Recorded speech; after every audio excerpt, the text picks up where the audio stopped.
नमो अरियंताणं नमो सिद्धाणं नमो आयर्याणं नमो उज्जयाणं नमो लय सव्वसाहूणम् एषो पञ्चनमुक्कारो सव्वपावपणासणो मङ्गलाणं च सव्वेसिं पठमं होयि मङ्गलं मङ्गलं भगवान् वीरो मङ्गलं गौतमप्रभु मङ्गलं स्थूलिभद्राद्या जैनधर्मोऽस्तु मङ्गलम् अज्ञानतिमिरान्धानां ज्ञानाञ्जनशलाकया नेत्रमुन्मीलितं येन तस्मै श्रीगुरवे नमः।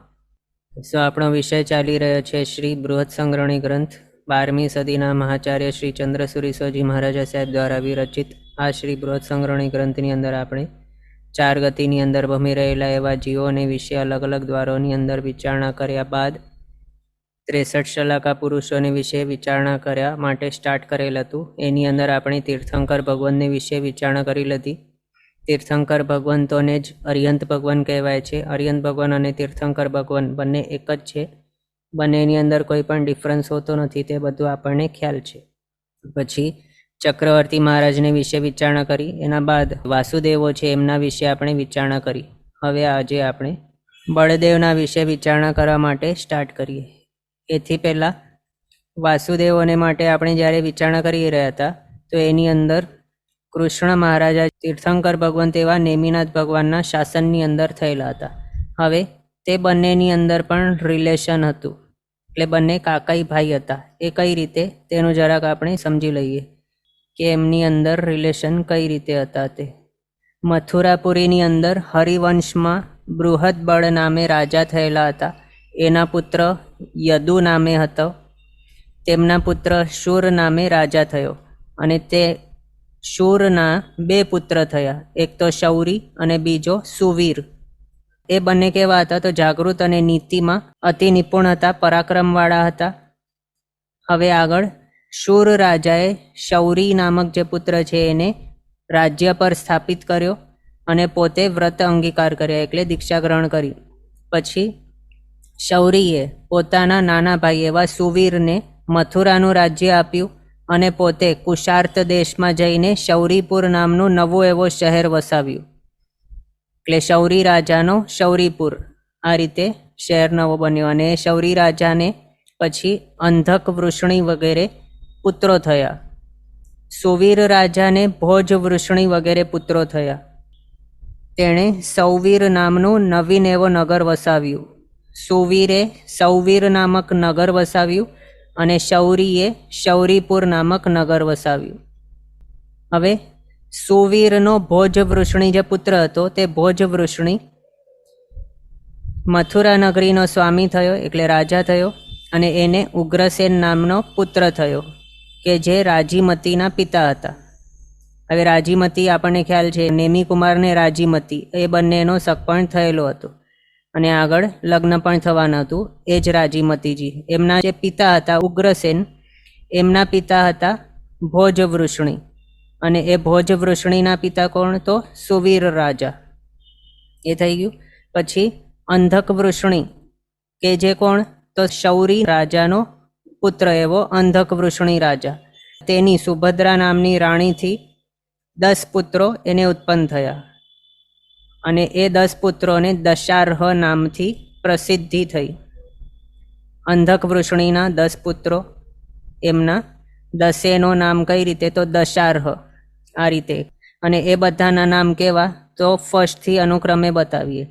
ફર્સ્ટ હતા સમુદ્ર વિજય, બીજો અક્ષોભ્ય, ત્રીજો પુત્ર સ્થિમિત, ચોથો સાગર, પાંચમો હિમવાન, છઠ્ઠો અચળ, સાતમો ધરણ, આઠમો પૂરણ, નવમો અભિચંદ્ર અને 10મો વસુદેવ। એમાં વસુદેવ જે છે તે કૃષ્ણ મહારાજાના પિતા, અને પહેલો પુત્ર એવો સમુદ્ર વિજય એ નેમિનાથ ભગવાનના પિતાજી। એટલે આ 10 જે બતાવ્યા આપણે પુત્રો અંધક વૃષણીના, એમાંથી ફર્સ્ટ પુત્રના પુત્ર થયા નેમિનાથ ભગવાન, અને છેલ્લો પુત્ર વસુદેવ એનો પુત્ર થયો કૃષ્ણ મહારાજા વાસુદેવ, એ રીતે। અને એમાંય વસુદેવ જે છે છેલ્લો પુત્ર, એ પૂર્વભવની અંદર એણે પણ નિયાણું કરેલું હતું કે પોતાના જે પણ છે પુણ્ય એના કારણે એ બધાને પ્રિય થાય, અને એ નિયાણું કરવાના હોવાથી તે અત્યંત સૌભાગ્યપણું પામ્યો, અને એના કારણે સ્ત્રીઓને અતિ પ્રિય થઈ ગયો હતો વસુદેવ. આ રીતે આપણે જાણ્યું. અને એના કારણે સમુદ્ર વિજય અને વસુદેવ બંને હતા ભાઈ. એ બંને ભાઈના જે પુત્ર થયા એ બંને આપસમાં કોણ કહેવાય? તો કાકાઈ ભાઈ કહેવાય. એ રીતે નેમિનાથ ભગવાન અને વાસુદેવ એવા કૃષ્ણ મહારાજ બંને હતા ભાઈ, સગા નહીં પણ કાકાઈ ભાઈ. એ રીતે ઓકે, આટલું આપણે જાણ્યું રિલેશન કૃષ્ણ મહારાજ અને આપણા નેમિનાથ ભગવાનનું. હવે આગળ જોઈએ બળદેવોને વિશે. બળદેવ કેવા છે? તો બળદેવ એ વાસુદેવના ટાઈમમાં જ ઉત્પન્ન થાય છે અને એ વાસુદેવના ભાઈ હોય છે. ભાઈ એ પણ કઈ રીતે? તો બંનેના પિતાજી એક જ હોય છે પણ બંનેની માતા અલગ હોય છે, એવા હોય છે. એમાં એ વાસુદેવ નાના ભાઈ હોય અને બળદેવ જે છે તે મોટા ભાઈ હોય. હવે તીર્થંકર ભગવંતોના માતાજીને 14 મહાસ્વપ્નો આવતા હોય. એમના ચ્યવન થાય ત્યારે ચક્રવર્તી મહારાજાના માતાને 14 સ્વપ્ન આવે પણ કંઈક આછા આવે. વાસુદેવ મહારાજના માતાજીને એના ચ્યવનના ટાઈમે 7 મહાસ્વપ્નો આવે છે. બળદેવના જે માતા છે એમને 4 મહાસ્વપ્ન આવતા હોય છે. અને બળદેવો 4 નિકાયના દેવોમાંથી કોઈ પણ નિકાયના દેવોમાંથી આવી શકે છે. એટલે એવું કંઈ જરૂરી નથી કે વૈમાનિકમાંથી જ આવેલા હોય બળદેવના ભવની અંદર, એવું જરૂરી નથી. 4 નિકાયના દેવોમાંથી, એટલે ભવનપતિમાંથી પણ આવી ગયેલા હોય કે પછી વ્યંતરમાંથી ચ્યવીને આવેલા હોય કે પછી જ્યોતિષ નિકાયમાંથી આવેલા અથવા તો વૈમાનિક નિકાયમાંથી પણ આવેલા હોય, એવો હોઈ શકે. અને બળદેવોએ પોતાના પૂર્વભવની અંદર કોઈ પણ નિયાણું નથી કરેલું હોતું. એ નિયાણા વગર જ બળદેવપણું પામ્યા હોવાથી તેઓ બળદેવો બધા જે છે તે બલદેવના ભવની અંદર જ તેઓ સ્વર્ગે જઈ શકે અથવા તો એમનો મોક્ષ પણ થઈ શકે. અને સામાન્યથી કેવું હોય છે? તો બળદેવો પોતાના ભાઈ એવા વાસુદેવ, એ વાસુદેવના મરણના ખેદ જે ઉત્પન્ન થયો છે એમને અત્યંત, એ ખેદથી તેઓ વૈરાગ્ય પામીને દીક્ષા ગ્રહણ કરતા હોય, ચારિત્ર ગ્રહણ કરતા હોય અને આગળ એકદમ સંયમ, વ્રત, જપ, તપ વગેરે કરીને એ જ ભાવમાંથી તેઓ મોક્ષ પણ પ્રાપ્ત કરી શકે છે અથવા તો સ્વર્ગમાં જાય છે, પણ નરકમાં ક્યારેય જતા નથી. આ રીતે સમજવાનું. આમ 9 વાસુદેવ આપણે જોયા. એ જ રીતે પર વાસુદેવ એક બલદેવ સમજવાનું. એટલે 9 વાસુદેવ છે તો 9 એક આ રીતે 9 બલદેવ સમજવાના. આમ એક ઉત્સર્પિણીની અંદર 9 બળદેવ થાય અને એક અવસર્પિણીની અંદર પણ 9 બળદેવ થાય. એક કાળચક્રની અંદર ટોટલ કરી લઈએ તો 18 થાય છે બળદેવો. એમાં એ કાળચક્રની જે વ્યવસ્થા છે તે માત્ર ભરત ઐરવત ક્ષેત્રમાં જ છે. એટલે એના હિસાબે ભરત અને ઐરવત ક્ષેત્રમાં જોઈએ તો એક ઉત્સર્પિણી અને એક અવસર્પિણીની અંદર 9 બલદેવો સમજવાના. અને મહાવિદ્ય ક્ષેત્રની અંદર તો આવું કંઈ નથી કે માત્ર 9 જ થાય. ત્યાં કાલાંતરે થતા જાય છે. ચક્રવર્તી પણ થતા જાય, વાસુદેવ બળદેવ પણ થતા જાય એમ. પણ એક રૂલ એ સમજવાનું કે આપણે આગળ પણ જોયું છે કે જ્યારે કોઈક ચક્રવર્તી હોય કોઈક એક ક્ષેત્રની અંદર, તો એ જ ટાઈમે ત્યાં વાસુદેવ બળદેવ નહીં હોય, પ્રતિ વાસુદેવ પણ નહીં હોય, એ સમજવાનું. એટલે કાં તો ચક્રવર્તી હોય અને નહીં તો વાસુદેવ બળદેવ પ્રતિ વાસુદેવ, એ 3 હોય એમ. પણ ચક્રવર્તીની સાથે આ 3 ક્યારે પણ નહીં હોય, એ ખાસ ધ્યાનમાં રાખવાનું. કારણ શું છે? તો ચક્રવર્તી મહારાજ 6 ખંડના ઉપર રાજ્ય મેળવે છે અને પ્રતિ વાસુદેવ છે તે દક્ષિણ સાઈડના 3 ખંડો ઉપર રાજ્ય મેળવે છે. અને એ જ રીતે આ પણ વાસુદેવ બલદેવ છે એ વાસુદેવ નીચે દક્ષિણ સાઈડના 3 ખંડો ઉપર રાજ્ય મેળવે છે. તો જો સમજો કે ચક્રવર્તી અને વાસુદેવ બંને એક જ ટાઈમે થઈ ગયા તો પછી બંનેની અંદર યુદ્ધ થાય, પણ બંનેનું પુણ્ય એવો જોરદાર છે. વાસુદેવ છે એ ભલે ચક્રવર્તી કરતા બળમાં અડધા છે તો પણ એમનું પુણ્ય પણ બલવાન છે કે તેમને 3 ખંડોનું રાજ્ય તો મળશે જ વાસુદેવોને. અને ચક્રવર્તી મહારાજાનું પુણ્ય પણ હજી વધારે બલવાન છે કે તેમને તો 6 ખંડનું રાજ્ય મળશે જ. એટલે આવો ડિસ્પ્યુટ ક્યારે પણ થતું નથી. એના હિસાબે આ બંને એક જ ટાઈમે નથી થતા ક્યારે પણ, એ રૂલ યાદ રાખવાનું કોઈ પણ ક્ષેત્રને વિશે વિચારીએ તો પણ. આગળ વાસુદેવ અને બલદેવ ભલે બંને અલગ અલગ માતાજીના પુત્ર હોય છે, તો પણ તે બંનેની અંદર અત્યંત સ્નેહ હોય છે, મત્સર રહિત હોય છે. મત્સર એટલે ઈર્ષ્યા, ઈર્ષ્યા વગરના, એકબીજા ઉપર ઈર્ષ્યા નહીં હોય જરા પણ, પરસ્પર દયાળુ હોય છે અને અનુત્તર એવા સ્નેહવાળા. અનુત્તર એટલે કે બીજા કોઈ ઠેકાણે એવો જોઈ નહીં શકાય, દેખાવમાં નહીં આવે એવો નિર્મળ અને અનુત્તર એવા પરસ્પર સ્નેહવાળા એવા હોય છે. એના જ કારણે જ્યારે વાસુદેવનું આયુષ્ય કમ્પ્લીટ થઈ જાય છે ત્યારે બળદેવ છે એ વાસુદેવના મરણના હિસાબે અત્યંત દુઃખી થઈ જાય છે અને એને પછી વૈરાગ્ય પણ થાય છે. આમ આપણે સાંભળેલ હશે કે જે બલદેવ એવા રામચંદ્રજી હતા, તો લક્ષ્મણજી વાસુદેવ એમનું જ્યારે આયુષ્ય કમ્પ્લીટ થઈ ગયું તો એમના મૃતદેહને લઈને તે રામચંદ્રજી વનની અંદર ફરતા હતા ઘણા ટાઈમ માટે. એ શાના માટે? તો એના ઉપર એમને અત્યંત સ્નેહ હતું એના હિસાબે. આ એક એક્ઝામ્પલ છે સ્નેહના રિલેટેડ. આ જ પ્રમાણે કૃષ્ણ અને બલદેવ જે બલભદ્ર હતા એ બંનેની અંદર પણ પરસ્પર એવો જ પ્રમાણેનું સ્નેહ આપણે સમજવાનું. વગેરે બીજા પણ અચલ બલદેવ અને ત્રિપૃષ્ઠ વાસુદેવ એ બંનેની અંદર પણ પરસ્પર એવો જ સ્નેહ. એટલે જ્યારે પણ જે પણ વાસુદેવ બલદેવ થતા હોય એ બંનેની અંદર એવો સ્નેહ હોય જ છે એમ.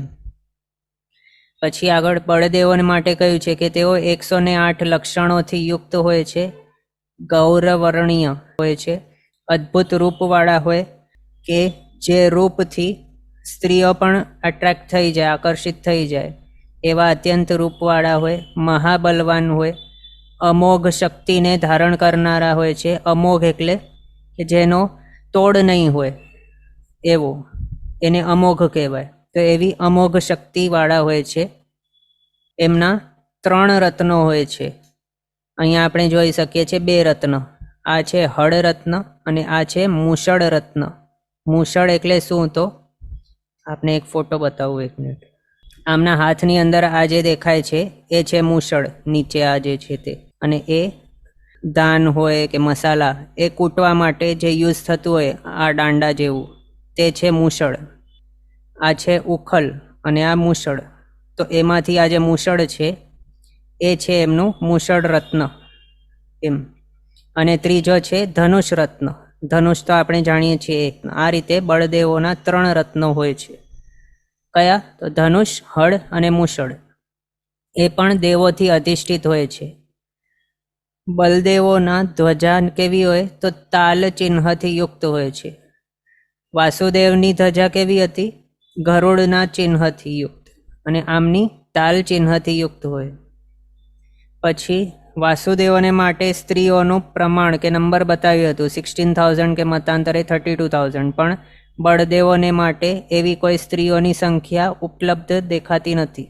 એટલે આપણે નહીં કહી શકીએ કે આટલા નંબરની કે તેટલા નંબરની એમ. ગૌરવર્ણના શરીરવાળા, નીલ વસ્ત્ર ધારણ કરનારા, સ્ત્રીઓની દ્રષ્ટિને કાર્મણ રૂપ એવા અદ્ભુત રૂપવાળા હોય છે. એમની પાસે જે ધનુષ રત્ન છે એ બીજાઓ યુઝ નહીં કરી શકે, એનાથી બાણ મૂકી નહીં શકે, એને ખેંચી નહીં શકે એવો ધનુષ. શ્રેષ્ઠ એવું હળ રત્ન અને મૂષળ રત્ન. આ 3 કેવા છે? તો શત્રુના મદને ભેદવામાં પ્રવીણ, દેવોને પણ દુર્લભ એવા અને સદા અમોઘ હોય છે. એટલે એનો પ્રહાર કોઈ પણ રોકી નહીં શકે એવા. એક વખત પ્રહાર કરે તો એને જે ઉદ્દેશથી તે પ્રહાર કરેલું હોય એ ઉદ્દેશ કમ્પ્લીટ થાય જ, કોઈ પણ એને રોકી નહીં શકે એવા અમોઘ હોય છે 3 રત્નોના પ્રહારો અથવા તો 3 રત્નો. હવે એ 3 રત્ન છે એ ક્યાંથી ખબર પડી? આ 3 રત્ન છે તે એમને ધનુષ, હળ અને મૂષળ. તો એ રામચરિત્રની અંદર બતાવ્યું છે. એક ઇન્સિડન્ટ જે થયેલો હતો એના ઉપરથી એ બતાવ્યું છે. કેવો ઇન્સિડન્ટ? તો અનંગ લવણ અને મદનાંકુશ આ બંનેની સાથેના યુદ્ધની અંદર પદ્મ એટલે કે રામ, એ રામ નામના બળદેવના અધિકારની અંદર એ પ્રમાણે બતાવેલું છે કે પદ્મનાભ એટલે રામચંદ્રજી તેઓ લક્ષ્મણને આ રીતે કહે છે. શું કહે છે? કે મારું આ વજ્રાવર્ત નામક ધનુષ પણ અત્યારે શિથિલ થાય છે અને ખાડામાં પડેલું હોય એમ કાર્ય કરતું નથી. પછી આગળ કહે છે કે જે મુષળ રત્ન વેરીઓને દળી નાખવા માટે સમર્થ હતું તે અત્યારે અનાજ ખાંડવાને યોગ્ય થઈ ગયું છે. પછી ત્રીજા રત્નને વિશે આ રીતે ઉલ્લેખ કર્યો કે અન્ય રાજાઓ રૂપી હાથીઓના અંકુશરૂપ નહીં છતાં પણ અંકુશરૂપ થતું એવો હળ રત્ન અત્યારે જમીન ખોદવા યોગ્ય થઈ ગયું છે. આ રીતે બતાવ્યું. પછી નિરંતર યક્ષોથી રક્ષણ કરાતા અને વિપક્ષનો ક્ષય કરનારા એવા તે જ મારા શસ્ત્રોની આવી અવસ્થા થઈ ગઈ છે. આ પ્રમાણે કોઈક ટાઈમે કોઈક ઇન્સિડન્ટ થયો હશે. આ જે યુદ્ધના વખતે આપણે જોયું. કયો યુદ્ધ? તો અનંગ લવણ અને મદન અંકુશ સાથેનો યુદ્ધ. એની અંદર આ રીતેનો વાર્તાલાપ થયેલો હતો રામચંદ્રજી અને લક્ષ્મણના વચ્ચે, જેમાં રામચંદ્રજીએ આ પ્રમાણે બતાવ્યું. એમાંથી આપણને શું લેવાનું છે કે તેઓએ પોતાના પાસે રહેલા 3 રત્નોનો ઉલ્લેખ કર્યો છે અને એ 3 રત્ન આપણે જોયા અહીંયા. પછી બીજું એ કૃષ્ણ મહારાજ અને બલભદ્રજી, એ બંને વાસુદેવ અને બલદેવ હતા. એમાંથી કૃષ્ણ મહારાજ નરકની અંદર ગયેલા અને બલભદ્રજી જે છે તેઓ સ્વર્ગમાં ગયેલા છે 5મા દેવલોકની અંદર. હવે ત્યાંથી બંને કાળક્રમે આયુષ્ય કમ્પ્લીટ કરતાં કરતાં કૃષ્ણ મહારાજ 12મા તીર્થંકર ભગવાન થશે અને એ કૃષ્ણ મહારાજ જે અમમ સ્વામી થશે 12મા તીર્થંકર ભગવાન, એમના જ શાસનની અંદર બલભદ્રજીનો જીવ ત્યાં આવીને પછી એમના જ શાસનથી સિદ્ધ થવાના છે. હવે આગળ જોઈએ કે આ અવસરપીણીની અંદર કયા કયા બળદેવો થયા હતા અને એમના વિશેની અલગ અલગ ડિટેલ્સ. પહેલા બલદેવનું નામ અચલ. એ હતા પોતનપુર નગરીની અંદર. એમના વાસુદેવ હતા ત્રિપૃષ્ઠ. ત્રિપૃષ્ઠ વાસુદેવ મહાવીર સ્વામીનો જીવ તે. પછી પિતાજી પ્રજાપતિ રાજા, એમનું આયુષ્ય 85 લાખ વર્ષ. અનુત્તર દેવ વિમાનથી ચવીને આવેલા હતા બલદેવ અચલ નામક. એમનો પૂર્વભવનું નામ વિશ્વનંદી, એટલે દેવલોકથી તો ચવીને આવેલા હતા પણ દેવલોકથી પહેલાં ક્યાં હતા? તો વિશ્વનંદી નામક એ મનુષ્ય હતા. ત્યાંથી અનુત્તર દેવલોકની અંદર દેવ થયેલા હતા અને પછી અચલ નામક બલદેવ થયા. ત્યાં હવે બલદેવના ભાવમાંથી એમની ગતિ ક્યાં થઈ? તો મોક્ષ પામ્યા. કયા તીર્થંકર ભગવાનના શાસનની અંદર? તો શ્રેયાંસનાથ ભગવાન. પછી સેકન્ડ બળદેવ વિજય નામક દ્વારવતી નગરીની અંદર થયેલા. દ્વિપૃષ્ઠ નામક વાસુદેવની સાથે બ્રહ્મ રાજા એમના પિતાજી, 75 લાખ વર્ષના આયુષ્ય એમનું. એ પણ અનુત્તર દેવલોકમાંથી ચવીને આવેલા હતા. એનો પૂર્વભવ હતો સુબુદ્ધિ નામક મનુષ્યનું. પછી ત્યાં બળદેવનો ભવમાંથી તેઓનું મોક્ષ થયેલું. વાસુપૂજ્ય સ્વામી ભગવાનના શાસનની અંદર થયેલા હતા. થર્ડ છે ભદ્ર નામક બળદેવ, દ્વારવતી નગરીની અંદર થયેલા. સ્વયંભૂ વાસુદેવ એમના ટાઈમમાં, એટલે એમના ભાઈ હતા. પછી રુદ્ર રાજા એમના પિતાજી, 65 લાખ વર્ષનો આયુષ્ય. એ પણ અનુત્તર દેવલોકમાંથી ચવીને આવેલા. સાગરદત્ત નામનો એમનો પૂર્વભવ હતો. એ પણ મોક્ષ પામેલા હતા. વિમલનાથ ભગવાનના શાસનની અંદર થયેલા હતા. પછી સુપ્રભ નામક ચોથા બળદેવ, દ્વારવતી નગરીની અંદર થયેલા. પુરુષોત્તમ વાસુદેવના સાથે સોમ રાજા એમના પિતાજી, 55 લાખ વર્ષના આયુષ્ય એમનું. 7મા એવા મહાશુક્ર દેવલોકમાંથી ચવીને આવેલા. અશોક એમનું પૂર્વભવનું નામ હતું. મનુષ્ય પણ એનું ગતિ ક્યાં થઈ? તો મોક્ષ પામેલા. અનંતનાથ ભગવાનના શાસનની અંદર થયેલા હતા. 5મા સુદર્શન બળદેવ, અશ્વપુર નગરીની અંદર થયેલા. પુરુષ સિંહ વાસુદેવની સાથે શિવ રાજા એમના પિતાજી, 17 લાખ વર્ષનો આયુષ્ય. એ પણ 7મા મહાશુક્ર દેવલોકથી ચવીને આવેલા. એના પૂર્વભવ હતું લલિત નામક. મોક્ષ પામેલા છે. ધર્મનાથ ભગવાનના શાસનની અંદર થયેલા. છઠ્ઠા આનંદ બળદેવ, ચક્રપુર નગરીની અંદર થયેલા. પુરુષ પુંડરીક નામક વાસુદેવ હતા. એમની સાથે મહાશિવ રાજા એમના પિતાજી, 85,000 યર્સનું આયુષ્ય એમનું. 7મા દેવલોકથી ચવીને આવેલા હતા. એમના પૂર્વભવમાં એમનું નામ હતું વરાહ. પછી મોક્ષ પામેલા હતા બલદેવના ભવમાંથી. અરનાથ ભગવાન અને શુભમ ચક્રવર્તીના વચના આંતરાની અંદર થયેલા હતા. નંદન 7મા બળદેવ વારાણસી નગરીની અંદર થયેલા. દત્ત વાસુદેવની સાથે અગ્નિસિંહ રાજા એમના પિતા, 65,000 યર્સનું આયુષ્ય. 5મા એવા બ્રહ્મદેવલોકમાંથી ચ્યવીને આવેલા. ધનસેન એમના પૂર્વભવનું નામ હતું. મોક્ષ પામેલા છે બળદેવના ભવમાંથી. શુભમ ચક્રવર્તી અને મલ્લીનાથ ભગવાનના વચના આંતરામાં થયેલા હતા. 8મા બળદેવ રામચંદ્ર, તેઓ રાજગૃહ નગરીની અંદર થયેલા હતા. વાસુદેવ હતા લક્ષ્મણ, દશરથ રાજા એમના પિતાજી, 15,000 યર્સનું આયુષ્ય એમનું. 5મા દેવલોકથી ચ્યવીને આવેલા હતા. પૂર્વ ભવમાં એમનું નામ હતું અપરાજિત. તેઓ આ બલદેવના ભવમાંથી મોક્ષ પામેલા છે. મુનિસુરત સ્વામી અને નમીનાથ ભગવાનના વચના આંતરાની અંદર થયેલા. 9મા બલભદ્ર નામના બલદેવ, તે મથુરામાં થયેલા. કૃષ્ણ વાસુદેવ એમની સાથે થયેલા. વસુદેવ એ બંનેના પિતાજી, 1200 યર્સનું આયુષ્ય એમનું, એટલે 1200 વર્ષનું. 5મા દેવલોકથી ચ્યવીને આવેલા હતા.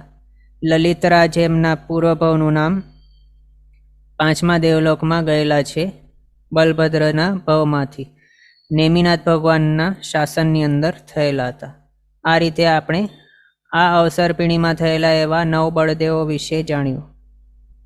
આ વાસુદેવ અને બલદેવ બંનેના માટે કહેવાય છે કે તેઓ કમ્પલસરી રાજ્યકુલની અંદર જ ઉત્પન્ન થાય છે અને એ બંને નિષ્કારણ ક્રોધ નહીં કરનારા એવા હોય, દયાથી યુક્ત એવા ચિત્તવાળા હોય, ઈર્ષ્યા મત્સર વિનાના હોય છે, સ્વભાવેથી જ પરગુણને ગ્રહણ કરનારા છે, ચપલતા વગરના હોય, ગંભીર મધુર અને સ્વલ્પ બોલનારા હોય, સારું અને ઉચિત સ્મિત કરનારા હોય, સત્યથી સંપૂર્ણ વચનવાળા હોય, શરણાગતના વત્સલ હોય, 108 લક્ષણોથી યુક્ત એવા શરીરવાળા હોય, ઉત્કૃષ્ટ સત્વવાળા હોય, સંગ્રામ શૂર એટલે યુદ્ધમાં શૂરવીર એવા હોય, નિરંતર જય મેળવનારા હોય, પ્રચંડ આજ્ઞાવાળા હોય, આળસ વિનાના હોય, પ્રતિપક્ષને સહન નહીં કરનારા હોય, શ્વેત છત્ર અને ચામરોથી શોભતા હોય, શ્રીવત્સ્યના લાંછનવાળા હોય,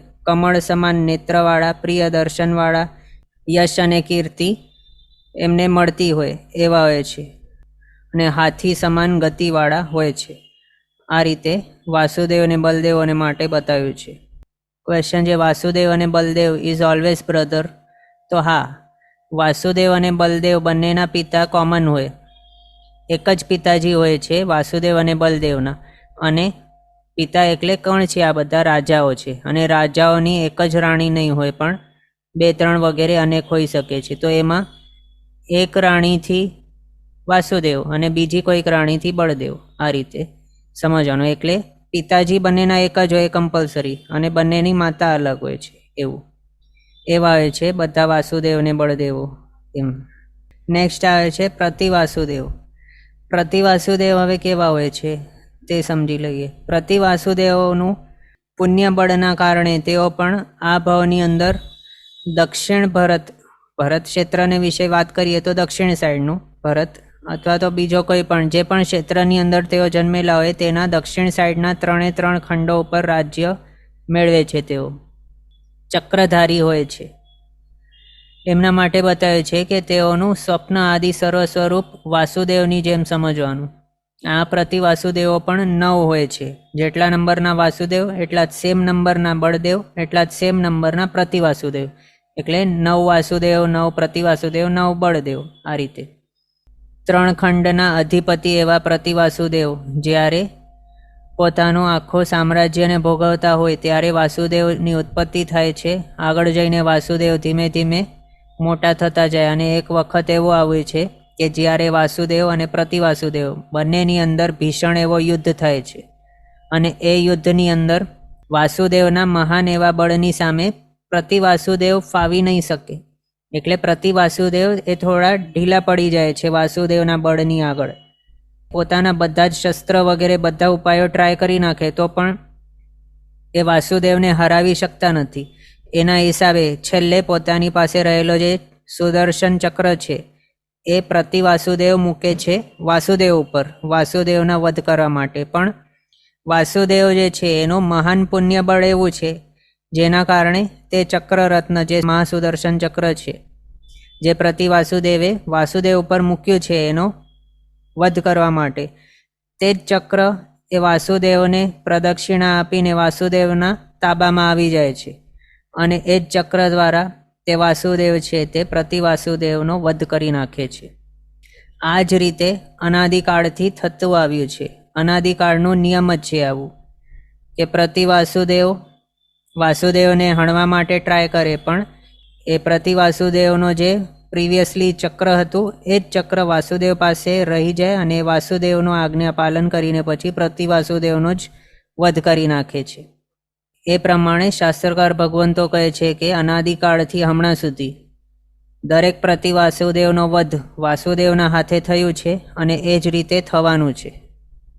અને પ્રતિ વાસુદેવ પોતાના 3 ખંડના રાજ્ય ઉપર અત્યંત એવા આસક્તિવાળા હોય અને યુદ્ધની અંદર જ તેમના સંગ્રામની અંદર જ તેમનો વધ થઈ જાય છે. અને એ વધ જ્યારે યુદ્ધ ચાલતું હોય એ પોતાના રાજ્ય ઉપર અત્યંત આસક્તિ અને યુદ્ધની અંદર અત્યંત રૌદ્ર ધ્યાન વગેરેવાળા હોય, આસક્તિ હોય પોતાના 3 રાજ્યો ઉપર, મમતા મૂર્છા વગેરે હોય, એના કારણે તે નરકની અંદર જ જાય છે. દરેક પ્રતિ વાસુદેવો નરકમાં જાય છે, દરેક વાસુદેવો પણ નરકમાં જાય છે, એમ સમજવાનું. અને પ્રતિ વાસુદેવ નરકમાં જાય છે, એમનો વધ થઈ જાય છે અને પછી પ્રતિ વાસુદેવનો જે 3 ખંડનો રાજ્ય હતું એ રાજ્ય હવે વાસુદેવની અંડરમાં આવી જાય છે અને હવે વાસુદેવ નવા એવા રાજા થઈ જાય છે એ 3 ખંડોના. આ રીતે વાસુદેવની પાસે 3 ખંડોનું રાજ્ય આવી જાય છે. આગળ શાસ્ત્રકાર ભગવંતો કહે છે કે એ હિસાબે અનંતા એવા પ્રતિ વાસુદેવો વાસુદેવના હાથે જ મર્યા છે અને મરશે. જે પ્રમાણે જે કૃષ્ણ વાસુદેવ હતા તેઓએ જરાસંઘ પ્રતિ વાસુદેવનો વધ કરેલ હતું એ રીતે, અને જે પ્રમાણે પ્રતિ વાસુદેવ એવા રાવણનો વધ કરેલ હતું વાસુદેવ એવા લક્ષ્મણજીએ, એ પ્રમાણે આ રીતે પ્રતિ વાસુદેવોને વિશે આપણે જાણ્યું. હવે એ જોઈ લઈએ કે આ અવસર્પિણી કાળની અંદર કયા કયા શલાકા પુરુષો થયેલા હતા અને એ બધાનો ક્રમ, ક્યારે કોના ટાઈમે કોણ થયો વગેરે, કોની પાછળ કોણ થયો તે. ફર્સ્ટથી જોઈએ તો પહેલા તીર્થંકર ભગવંત ઋષભદેવ અને પહેલા ચક્રવર્તી એવા ભરત મહારાજા બંને એક જ ટાઈમે થયેલા હતા. પછી બીજા તીર્થંકર ભગવંત એવા અજીતનાથ ભગવાન અને બીજા ચક્રવર્તી એવા સગર ચક્રવર્તી બંને પણ એક જ ટાઈમે થયેલા હતા.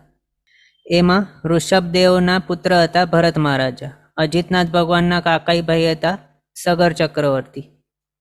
પછી ત્રીજાથી કરીને 10મા તીર્થંકર ભગવાન એટલે સંભવનાથ ભગવાનથી કરીને શીતલનાથ ભગવાન, એ દરેક અનુક્રમે થતા ગયા. વચમાં કોઈ પણ વાસુદેવ કે ચક્રવર્તી વગેરે નહીં થયો. પછી 11મા તીર્થંકર ભગવાન શ્રેયાંસનાથ અને પહેલા વાસુદેવ એવા ત્રિપૃષ્ઠ વાસુદેવ, આ બંને એક જ ટાઈમે થયા. 12મા તીર્થંકર ભગવાન વાસુપૂજ્ય સ્વામી અને બીજા વાસુદેવ એવા દ્વિપૃષ્ઠ વાસુદેવ બંને એક ટાઈમે થયા. 13મા તીર્થંકર ભગવાન વિમલનાથ ભગવાન અને ત્રીજા વાસુદેવ સ્વયંભૂ બંને સાથે થયા. 14મા તીર્થંકર ભગવાન અનંતનાથ ભગવાન, ચોથા વાસુદેવ પુરુષોત્તમ બંને એક ટાઈમે થયા. 15મા તીર્થંકર ભગવાન ધર્મનાથ ભગવાન અને 5મા વાસુદેવ પુરુષ સિંહ બંને સાથે થયા. પછી ત્રીજા ચક્રવર્તી મઘવા, એના બાદ ચોથા ચક્રવર્તી થયા સનતકુમાર. પછી 16મા તીર્થંકર ભગવંત અને 5મા ચક્રવર્તી બંને એક જ જીવ, એ હતા શાંતિનાથ ભગવાન. એક જ ભાવની અંદર તેઓ તીર્થંકર પણ હતા અને ચક્રવર્તી પણ હતા. એ હતા 16મા તીર્થંકર અને 5મા ચક્રવર્તી એવા શાંતિનાથ ભગવાન. એ જ રીતે કુંથુનાથ ભગવાન હતા તીર્થંકર પ્લસ ચક્રવર્તી. 17 તીર્થંકર ભગવંત અને 6ઠ્ઠા ચક્રવર્તી એ હતા કુંથુનાથ ભગવાન. પછી અરનાથ ભગવાન પણ એ જ રીતે સેમ. 18મા તીર્થંકર ભગવાન અને 7મા ચક્રવર્તી એવા અરનાથ ભગવાન. એના બાદ 6ઠ્ઠા વાસુદેવ પુરુષ પુંડરીક નામક થયા. એના બાદ 8મા ચક્રવર્તી શુભુમ. એના બાદ 7મા વાસુદેવ દત્ત નામના. એના બાદ 19th તીર્થંકર ભગવાન મલ્લીનાથ, પછી 9મા ચક્રવર્તી મહાપદ્મ, એના બાદ 20મા તીર્થંકર ભગવાન મુનિસુરત સ્વામી થયા, એના બાદ 8મા વાસુદેવ લક્ષ્મણ, એના બાદ 10મા ચક્રવર્તી હરિશેણ, એના બાદ 21મા તીર્થંકર ભગવાન નમીનાથ ભગવાન, એના બાદ 11મા ચક્રવર્તી જય નામના, એના બાદ 9મા વાસુદેવ કૃષ્ણ, અને એ જ્યારે હતા ત્યારે જ 22મા તીર્થંકર ભગવાન નેમિનાથ ભગવાન થયા. પછી 12મા ચક્રવર્તી બ્રહ્મદત્ત, એના બાદ 23મા તીર્થંકર ભગવાન પાર્શ્વનાથ ભગવાન, અને 24મા તીર્થંકર ભગવાન વર્ધમાન સ્વામી છેલ્લે થયા. આ રીતે અહીંયા આપણે જોયું, અને એની અંદર આપણે માત્ર તીર્થંકર ભગવાન, ચક્રવર્તી અને વાસુદેવ લખ્યા છે.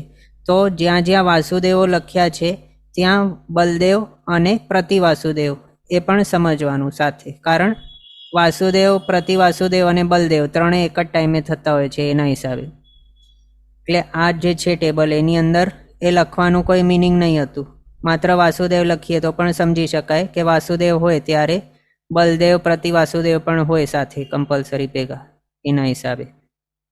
એટલે આ રીતે આપણે આ અવસરપીણીમાં થયેલા એવા શલાકા પુરુષો જે હતા એમનો ક્રમ જોયો. પછી કેટલા જીવ હતા, કેટલા શરીર, એ પણ જોઈ લઈએ. હવે આ અવસરપીણીની અંદર 63 શલાકા પુરુષો થયા. એ નંબર કેટલા? તો 63. 24 તીર્થંકર ભગવાન, 12 ચક્રવર્તી, 9 વાસુદેવ, 9 પ્રતિવાસુદેવ, 9 બલદેવ, આ રીતે 63 થઈ ગયા. પણ એમના દેહ એટલે શરીર જો કાઉન્ટ કરીએ તો કેટલા હતા? 63 નહીં, પણ -3 કરવાનું, કારણ અહીંયા આપણે આ જોયું શાંતિનાથ ભગવાન, કુંથુનાથ ભગવાન અને અરનાથ ભગવાન, આ ત્રણેય જે છે તે એક જ શરીરમાં બે પદવીઓ તેમને પ્રાપ્ત થયેલી હતી. એટલે બંનેની અલગ અલગ એવા શરીર કાઉન્ટ નહીં થાય. એના હિસાબે શાંતિનાથ ભગવાન, કુંદુનાથ ભગવાન, અરનાથ ભગવાન, આ ત્રણ જે છે એ 63માંથી માઇનસ કરી લેવાનું, એટલા શરીર અથવા તો એટલા દેહની અંદર થયેલા. પછી હવે આત્મા કેટલા? તો 59. હવે 59 કઈ રીતે? તો જે ત્રિપૃષ્ઠ નામક વાસુદેવ થયેલા હતા તે કોણ હતા? તો 24મા તીર્થંકર ભગવાન એવા વર્ધમાન સ્વામી કે મહાવીર સ્વામી જે છે એમનો જ આત્મા હતો. એટલે આત્મા જો ગણીએ આમાં તો શરીરના વાઇઝ જોયું તો 60 થઈ ગયું, એમાંથી એક માઇનસ કરી લેવાનું. હજી ત્રિપૃષ્ઠ વાસુદેવ અને 24મા તીર્થંકર ભગવાન બંનેનો એક જ આત્મા કે એક જ જીવ હતો. એના હિસાબે 59 થઈ ગયા આત્મા ટોટલ. આ રીતે બધાને ક્લિયર હશે. આમ આપણે જોયું. હવે આગળ નેક્સ્ટ જોઈએ નારદને વિશે. તો નારદ કેટલા બતાવે છે? 9 નારદો બતાવે છે. એ નારદ પણ કેવા હોય છે અને ક્યારે થાય છે? તો જ્યારે વાસુદેવો થાય છે તો વાસુદેવના વખતની અંદર જ નારદોનો ઉત્પત્તિ થાય છે. એટલે 9 વાસુદેવ છે તો એમના જ વખતની અંદર નારદ ઉત્પન્ન થાય છે. એના હિસાબે 9 નારદ હોય એમ. અને એ નારદ હવે કેવા છે? તો એમના માટે કહ્યું છે કે તે એકબીજાની વચ્ચે ક્લેશ કરાવવામાં કુતૂહલવાળા, પરંતુ બ્રહ્મચર્યના દિવ્ય, અદ્ભુત અને પ્રભાવશાળી એવો સર્વોત્તમ ગુણવાળા. બ્રહ્મચર્યને સૌથી ઉત્કૃષ્ટ શ્રેષ્ઠ ગુણ કહ્યું છે. એટલે ભલે તેઓ બીજામાં ક્લેશ કરાવવામાં કુતૂહલવાળા હોય છે તો પણ એમની પાસે સર્વોત્તમ એવો ગુણ છે બ્રહ્મચર્યનું. એના હિસાબે તેઓ આગળ વધી જાય છે. અને એ બ્રહ્મચર્યના સર્વોત્તમ ગુણ હોવાથી તેઓ વાસુદેવ આદિ જે રાજાઓ છે એમની રાણીઓના અંતઃપુરની અંદર પણ નિશંકપણે ગમન આગમન પણ કરી શકે છે. એવા લોક પ્રસિદ્ધ નારદો થાય છે. તેમના માટે કહ્યું છે કે તેઓ ગૃહસ્થ યોગી જેવા હોય, ગગનગામિની વિદ્યાથી આકાશ માર્ગમાં ગમન આગમન કરી શકે એવા હોય છે.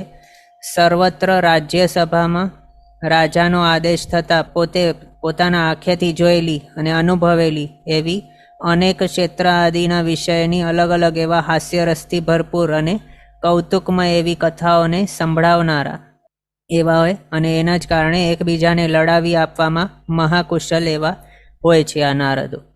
એમના માટે રામચરિત્રની અંદર નારદનું સ્વરૂપ બતાવ્યું છે, તે પણ આપણે સમજી લઈએ થોડું. રામચરિત્ર જે છે એની અંદર તે વખતમાં થયેલા એવા નારદનું સ્વરૂપ બતાવ્યું છે. એ માટે કહે છે કે મરુત રાજા જ્યારે રાવણને નમીને પૂછે છે કે હે સ્વામી, આ કૃપાનિધિ કોણ છે, એટલે આ નારદ જે છે એ કોણ છે કે જેણે તમારી સાથે આવીને આ મહાપાપથી મને નિવાર્યો. એટલે કોઈક ઇન્સિડન્ટ એવો થયો હશે અને એના ઉપરથી મરુત રાજા છે તે રાવણને પૂછે છે કે આ વ્યક્તિ કોણ છે. એટલે નારદ હતો એ રાવણની સાથે, એ નારદને વિશે પૂછે છે મરુત રાજા કે આ કોણ છે. તો ત્યારે રાવણ મહારાજ એ નારદનો આખો વૃત્તાંત કહે છે કે કોનું પુત્ર વગેરે છે અને એનું સ્વરૂપ કેવું છે. એ બધું કહેતા રાવણ શું કહે છે તે બતાવે છે કે બ્રહ્મરુચિ નામક એવો એક બ્રાહ્મણ તાપસ થયેલો હતો. એની કુર્મી નામની સ્ત્રી હતી જે સગર્ભા થઈ. હવે એક વખત કોઈક સાધુ ભગવંત તે ઠેકાણે આવેલા અને તેમાંથી એક સાધુ ભગવંતે કહ્યું કે સંસારના ભયથી જેણે સારી રીતે ગૃહવાસનો ત્યાગ કર્યો છે તે તો સારું છે, પણ તે સાધુ પણ જો વિષયમાં લુબ્ધ ચિત્તવાળો થઈને ફરીથી પત્નીનો સંગ કરે તો પછી તે ગૃહવાસનો ત્યાગી કઈ રીતે કહેવાય? એવા પ્રકારના વનવાસમાં ગૃહવાસથી વિશેષ શું છે? એટલે એક વખત તો ગૃહવાસનો ત્યાગ કરી દીધો છે, પણ પાછો વિષયમાં લુબ્ધ થઈને પાછો પત્નીનો સંગ કરે છે, તો હવે તે વનવાસી કઈ રીતે કહેવાય? પત્ની વગેરેનો સંગ કરીને એની અંદર આસક્તિ, મૂર્છા વગેરે ધારણ કરેલી છે. તો આવા પ્રકારના વનવાસમાં ગૃહવાસથી વિશેષ શું રહ્યું? એટલે એમનું મિનિંગ શું હતું કે જો સંન્યાસ લીધું છે તો પછી પત્નીમાં પણ આસક્તિ શા માટે રાખે છે? પત્નીની સાથે રહે છે તો પછી એવા સંન્યાસ જે લીધું છે એનું મિનિંગ શું છે? એ પણ પરિગ્રહ વગેરે જ છે, એમાં આસક્તિ છે, તો એમાં કાંઈ સંસારનું ત્યાગ કર્યું છે એ કહેવાય જ નહીં. એ સાંભળીને બ્રહ્મરુચિ પ્રતિબોધ પામ્યા અને તેમણે જીન શાસન સ્વીકાર્યું અને તરત જ તેઓ મુનિ ભગવાન પાસે દીક્ષા લીધી. પણ એની જે પત્ની હતી કુર્મી તે સગર્ભા હતી અને તેણીએ પણ જીન શાસન સ્વીકાર્યું, પણ તે હજી સંયમ ગ્રહણ કરતી નથી અને તે શ્રાવિકા તરીકે થઈ. હવે મિથ્યાત્વ રહિતપણે તે કુર્મી આશ્રમની અંદર વસતા એક પુત્રને જન્મ આપે છે અને એ પુત્રનું નામ નારદ તરીકે સ્થાપે છે. હવે એ નારદ શા માટે મૂક્યું એનું નામ? કારણ તે જન્મ વખતે રડતો નહીં હતો, એના હિસાબે નહીં રડતા હોવાથી એનું નામ નારદ આ રીતે પાડાયું. હવે એનું લાલન પોષણ કરતાં કરતાં કોઈક ટાઈમે એક વખત નારદને પોતાના આશ્રમની અંદર મૂકીને કુર્મી માતા કોઈક કારણસર કોઈક કામના માટે બીજે કંઈક ઠેકાણે ગયેલી હશે. ત્યારે જૃંભક દેવો ત્યાં એ આશ્રમની અંદર આવેલા અને તે પૂર્વભાવના કોઈક એવા સ્નેહ કે રાગના હિસાબે તે નારદને પોતાની સાથે લઈ ગયા અને પોતાના સ્થાને એનું લાલન પોષણ કરવા લાગ્યા. હવે આ બાજુ કુર્મી માતા જ્યારે રિટર્ન આવ્યા પોતાના આશ્રમની અંદર ત્યારે પોતાના પુત્રને ત્યાં નહીં જોઈને ઘણી દુઃખી થયેલી. અહીંયા ત્યાં શોધ્યો પણ કોઈ ઠેકાણે નારદ મળ્યો નહીં. એના હિસાબે પુત્ર વિરહના શોકથી વૈરાગ્ય વાસિત થઈને કુર્મી માતાએ પછી ઇન્દુમાળા નામક સાધ્વીજી પાસે ચારિત્ર ગ્રહણ કરે છે, દીક્ષિત થઈ જાય છે. હવે નારદ દેવોની પાસે રહેલો છે અને દેવો તેનું લાલન પાલન કરી રહ્યા છે. દેવો એ બાળકને પાળવા લાગ્યા અને શાસ્ત્રો ભણાવ્યા. અનુક્રમે આકાશગામીની વિદ્યા પણ આપી દેવોએ તેને. તે નારદ આગળ કાળક્રમે અણુવ્રતધારી થયો. અનુક્રમે મનોહર એવો યૌવન પામ્યો. નિત્ય શિખાને ચોટલીને ધારણ કરનારો હતો. એના હિસાબે તે ગૃહસ્થ નહીં અને મુનિ પણ નહીં એવો થયો હતો. એનો સ્વભાવ કેવો હતો? કલહ જોવાના ઈચ્છુક, ગીત અને નૃત્યમાં કુતૂહળી, સદા મજાક મશ્કરી અને વાચાલતાનો પ્રેમી હતો. વીરો અને કામીઓમાં સંધિ અને વિગ્રહ કરાવનારો, એટલે જોડી અને તોડી આપનારો એવો પણ. છન્નિક નામનો, હાથમાં દર્ભનું આસન ધારણ કરનારો અને પાદુકા પહેરનારો થયો. દેવતાઓએ તેને ઉછેરેલો હોવાથી તે દેવર્ષિ તરીકે પૃથ્વી ઉપર પ્રસિદ્ધ થયેલો હતો. નારદો પ્રાય બ્રહ્મચારી તેમજ સ્વેચ્છાચારી હોય છે, આ પ્રમાણે બતાવ્યું છે. આ હતું રામચરિત્રમાં જે વાર્તાલાપ થયો હતું રાવણજી અને પેલા રાજાની વચ્ચેનું. એના ઉપરથી નારદનું સ્વરૂપ આ રીતે હોય તે આપણને કંઈક જાણવા મળે. હવે આ પ્રમાણે જો આપણે વિચારીએ રામચરિત્રના હિસાબે તો પછી નારદને સમ્યક દૃષ્ટિ અને અણુવ્રતધારી સમજી શકાય. હવે બીજા ઠેકાણે છઠ્ઠા અંગની અંદર પણ તે કાળે થયેલા એવા કોઈક નારદનું સ્વરૂપ બતાવ્યું હતું. એની અંદર બીજા કોઈક નારદનું આ પ્રમાણેનું સ્વરૂપ બતાવ્યું છે, તે પણ આપણે સમજી લઈએ. એમાં કચ્છુલ્લ નામનો નારદ જોવા માત્રથી જ અતિભદ્રક, વિનીત, યુદ્ધ અને ક્લેશ જેને પ્રિય છે એના હિસાબે અંતઃકરણ જેનો કલુષિત થયેલો છે એવા કલુષિત આશયવાળો, પણ વ્રતી હોવાથી માધ્યસ્થને ધારણ કરનારો, આશ્રિતોને પ્રિય દર્શનવાળો, રૂપવંત એવો હોય છે, વલ્કલના વસ્ત્રવાળો. વલ્કલ એટલે ઝાડની છાલ જે હોય એને વલ્કલ કહેવાય. તો એના વસ્ત્રવાળો, માથે શિખા ધારણ કરનારો, કાળા મૃગનું ચર્મ રૂપી ઉત્તરાસંગ જેના વક્ષસ્થળ ઉપર છે એવો, એટલે કાળા હરણનો ચર્મથી બનેલો એવો ઉત્તરાસંગ પોતાના ઉત્તરીય રીતે રાખેલું છે જેણે વક્ષસ્થળ ઉપર એવો. પછી યજ્ઞોપવિત્ત ધારણ કરનારો એટલે જનોઈવાળો. પછી દંડી એટલે દંડ રાખનારો, કમંડળ જેના હાથમાં છે એવો, મુંજનો કંદોરો અને રુદ્રાક્ષની જપમાળા વડે શોભતો, વિઘ્ન એટલે કે જાણકાર, વિદ્વાન, હાથમાં કચ્છિપિકા નામની એક વીણા રાખનારો, ગીત ગાંધર્વનો કૌતુકી, આકાશગામી, સકલ જગતમાં ફરવાની ચાહનાવાળો, વિવિધ એવા પ્રકારના વિદ્યાઓનો નિધાન, વાસુદેવની પ્રીતિવાળો, યુદ્ધ જેને પ્રિય છે એવો, યુદ્ધનું છળ જોવામાં તત્પર એવો, લોકોમાં અસમાધિ કરનારો એવો, રાજાના અંતઃપુરમાં છૂટથી જનારો એવો, પાપના ત્યાગ વિનાનો, વીરતી રહિત અને તેની પિશુનતાથી એટલે ચાડી ચુગલીથી ભય પામેલા એવા રાજાઓ મિથ્યાત્વી છતાં પણ જેને પૂજે છે એવો હોય છે. એટલે અહીંયા શું બતાવ્યું? છઠ્ઠા અંગની અંદર આજે બતાવ્યું છે એના ઉપરથી શું સમજી શકાય? છેલ્લી લાઈન જે બતાવી એના ઉપરથી કે તે કેવો છે? મિથ્યાત્વી છે.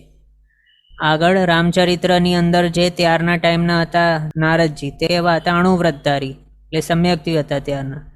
આ છઠ્ઠા અંગની અંદર કચ્છુલ્લ નામના નારદને વિશે બતાવ્યું છે કે તે મિથ્યાત્વી હતો, છતાં પણ તેની પિશુનતાથી ડરીને રાજાઓ તેને પૂજતા હતા એવો.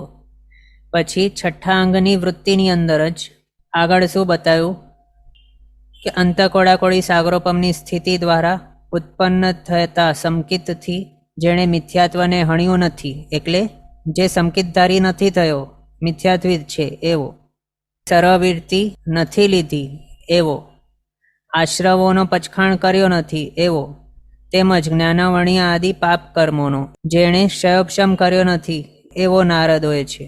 આ પ્રમાણે છઠ્ઠા અંગની વૃત્તિની અંદર બતાવે છે. પછી પ્રશ્ન વ્યાકરણની વૃત્તિની અંદર બીજું એક બતાવેલું છે નારદના વિશે, એક ઇન્સિડન્ટ કેવું થયું હતું તે.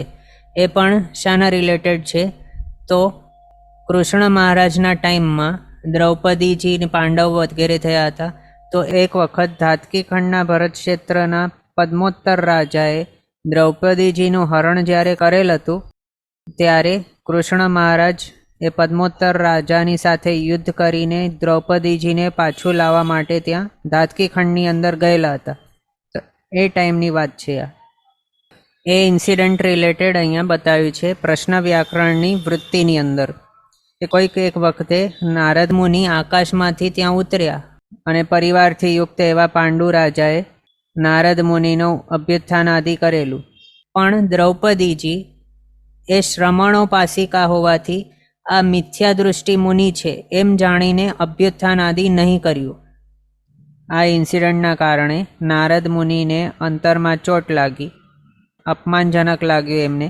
એના હિસાબે તેઓ બદલો લેવાની વૃત્તિથી ધાતકી ખંડની અંદર પદ્મોત્તર રાજાની પાસે પહોંચી ગયા અને ત્યાં દ્રૌપદીજીના રૂપ, લાવણ્ય વગેરેનું એકદમ એવા પ્રમાણે વખાણ કર્યું અને એવા પ્રમાણે ત્યાં એના કાન ભંભેરણી કરી કે જેના હિસાબે તે પદ્મોત્તર રાજા અહીંયા દ્રૌપદીજીનું હરણ કરવા માટે ઉત્તેજિત થઈ ગયા અને એનું હરણ પણ કરી લીધું.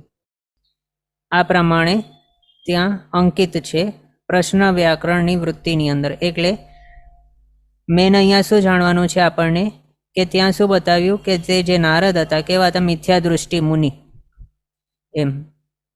એટલે અહીંયા 3 મળી જાય છે એના ઉલ્લેખો, જેમાં રાવણના ટાઈમના જે હતા તેમને બતાવ્યું છે સમ્યક્ત્વી, પછી 6ઠ્ઠા અંગની અંદર બતાવ્યું છે એની અંદર મિથ્યાત્વી બતાવ્યો, પ્રશ્ન વ્યાકરણની વૃત્તિની અંદર બતાવ્યું મિથ્યા દૃષ્ટિ. આ રીતે એટલે આમ નારદજીઓનું જે સ્વરૂપ છે તે આપણે સમજી શકીએ. ક્વેશ્ચન છે, નારદના માતાજીને કેટલા સ્વપ્નો આવે છે?